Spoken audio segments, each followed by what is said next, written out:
bersama gue Inka. Nah, jadi sebelum mulai ngebahas filmnya, gue mau share sedikit sama kalian. Situasi Indonesia saat ini lagi genting banget ngomongin darurat COVID ya. Apalagi gue tinggal di Jakarta.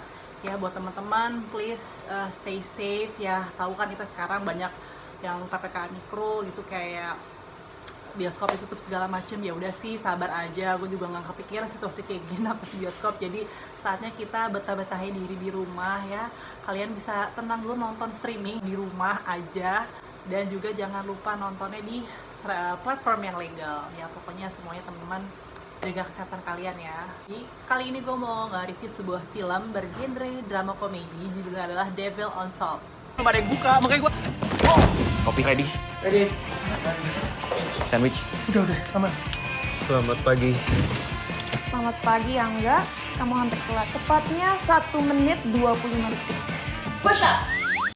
Disutradarain oleh Anggi Umbara, dan premisnya itu sebenarnya mirip-mirip sama film Hollywood judulnya The Proposal ya, yang main adalah Sandra Bullock nih kalau kalian pernah nonton. Sama mungkin judulnya agak ngikutin Devil Wears Prada ya, film yang hits banget waktu itu. Ini untuk jajaran cast-nya lumayan banyak ya gitu. Ada Cinta Laura dalam mengamen film juga, lalu ada Angga Yunanda, idola para remaja masa kini, dan ada aktor kawakan kayak Roy Martin, terus ada komika kayak Lolox, ada Joshua, dan yang lain-lain. Alasan gue pengen nonton ini karena ya gue butuh hiburan di kala pandemi ya, karena gue ngerasa nggak ada pilihan lain. Dan juga sini juga aktor-aktornya ada Cinta Laura, ada Angga Yunanda, jadi gue tertarik buat nonton. Bercerita tentang seorang karyawan advertising bernama Angga ya, namanya sama ya, Angga Yunanda jadi Angga. Dia mempunyai seorang bos yang cantik, judes, galak, pokoknya nyebelin banget deh gitu. Diperankan oleh Cinta Laura, namanya Sarah. Nah suatu hari karena si Angga dan teman-teman ini pada dendam sama bosnya, mereka tuh kayak pengen bikin semacam taruhan nih gitu. Siapakah nanti yang bisa ngerjain si bosnya biar si bos Sarah ini dipecat dari perusahaannya. Lalu apakah yang terjadi?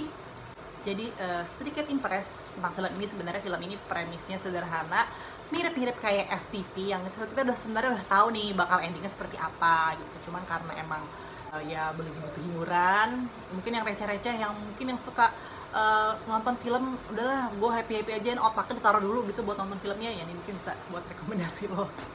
Oh ya, bagi teman-teman yang belum subscribe, yang suka nonton film, jangan lupa dukungannya untuk subscribe channel ini supaya membantu channel gue agar terus berkembang.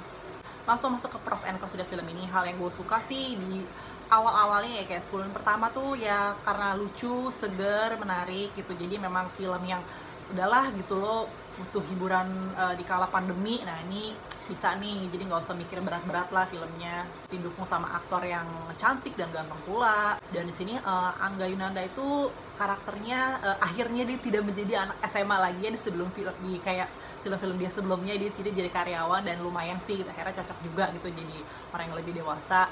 Juga aktingnya Cinta Laura di sini cocok lah memeranin jadi bos karakter judes dan galak. Meskipun gue lebih suka pas ketika dia jadi galak dibandingin dia pas ya ada pengembangan karakter dia udah berubah jadi kayak lebih baik, lebih nice, kayaknya agak sedikit kurang seru gitu. Ini juga wardrobe-nya tuh kece-kece banget gitu. Wah, bajunya Angga bagus banget, cakep. Terus wardrobe Cinta Laura, pokoknya dari head to toe tuh wah kece deh. Meskipun ya sedikit agak kebarat-baratan ya, karena ya suka pakai tank top, yang baju-baju yang agak ketat-ketat gimana lah gitu. Untuk production design-nya juga ya lumayan inilah ya, estetik dari kantornya, dari detail-detail properti di rumahnya itu niat. Dan di sini Om Roy Martin di sini keluar dari karakter biasanya kan dia kayak jadi bapak-bapak baik. Nah di sini dia beda banget, jadi kayak semacam sugar daddy, om sugar daddy gitu. Meskipun bagi gue tuh kayak masih apa ya, karakter Om Roy Martin tuh kayak masih mukanya terlalu baik gitu untuk dijadiin karakter om kayak gitu. Mungkin masih banyak gitu yang bisa lebih nyebelinnya dapet. Untuk hal yang gue kurang suka dari film ini, jadi ini kan rate filmnya tuh 13 tahun ke atas. Cuman ternyata filmnya tuh bagi gue ini seharusnya 17 tahun ke atas gitu, karena banyak dialog-dialog yang sumpah itu gue shock sih, gue kaget gitu. Ada Lolox ngomongin N-words ya di sini ya, lo tau sendiri aja lah N-words. Gue gak nyangka banget sih, lumayan mengganggu lah gitu. Bahkan di sini ada kissing scene yang menurut gua kayaknya kalau untuk Indonesia tuh udah agak sedikit berlebihan ya. Mungkin kalau di barat sana itu kayak hal yang wajar kalau kayak gitu. Untuk durasinya juga lumayan lama sih, 1 jam 43 menit kalau nggak salah. Dan gua ngerasa ada beberapa bagian scene yang seharusnya masih bisa dipotong tanpa bisa mengurangi isi ceritanya. Dan di sini gue ngerasa dari tengah ke akhir tuh udah kayak makin bikin malesin sih. Ada plot twist yang menurut gue kayak apaan sih, nggak jelas banget gitu. Komedinya juga akhirnya nggak dapet, pokoknya bener-bener nggak make sense. Ya kalau diomongin bilangnya namanya juga film komedi, cuman ada sih gitu film-film komedi yang tetap meskipun gak make sense tapi tetap lucu, tetap nggak bikin emosi gitu. Jadi kalau lo pernah nonton ada film tahun 2008 judulnya Otomatis Romantis, nah itu premisnya mirip sama film ini gitu kan. Seorang bos cewek yang judes, yang galak, yang jomblo, akhirnya dia jatuh cinta sama bawahannya. Di sini Farah Sudiro sebagai OB gitu. Tapi di situ gue suka banget gitu, apa ya, kayak karakternya lebih kuat, komedinya lebih dapet, lebih kayak everlasting. Nah itu sih kalau diperbandingin ya. Untuk scoring musiknya kayaknya ini di film Anggi Umbara sebelumnya ada film Till Death Do Us Part, itu musiknya mirip banget sama yang film ini. Mungkin karena kayaknya sih penata musiknya sama gitu, cuman gue kurang suka aja, kayak berasa FTV banget gitu musiknya.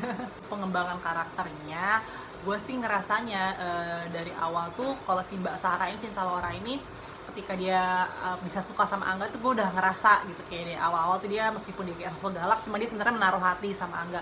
Tapi kalau dari perubahan karakter dari Angga, jadi dia benci sama bosnya, jadi jatuh cinta banget, suka tuh kayak terlalu cepet sih.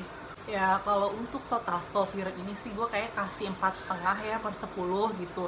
Sebenarnya gue suka di awal-awalnya menyegarkan, lucu, tapi makin ke tengah makin belakang tuh makin mengecewain. Dan ya itulah ya, karena apa ya, rate 13, cuman menurut gue film ini terlalu vulgar lah untuk anak usia segitu.